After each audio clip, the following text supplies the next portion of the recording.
Mix చేసుకోవాలండి. మొత్తం అంతా ఇలా మిక్స్ చేసుకోవాలి పొడి పొడిగా ఇలాగా.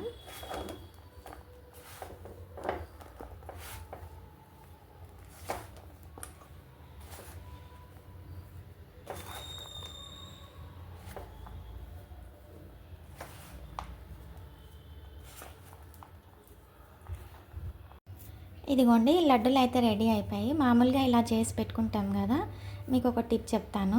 ఇప్పుడు చేసుకున్న దానికి ఇలా మంచిగా ఇలా రౌండ్ రౌండ్గా చేసుకుంటే బాగా సాఫ్ట్గా జ్యూసీగా ఉంటుంది. ఇదిగోండి టెక్స్చర్ కూడా స్మూత్గా, తినడానికి చాలా స్మూత్గా బాగుంటాయి. వీడియోస్ నచ్చితే లైక్ చేసి సబ్స్క్రైబ్ చేసుకోండి. ఈరోజు బ్రేక్ఫాస్ట్కి చూడండి 2 ఎగ్స్, కీరా, ఇంకా ఇవి వచ్చేసి పొమగ్రానైట్ అండి. కొన్ని తింటాను, ఇన్నేం తిన్నాను, బాక్స్లో వేసి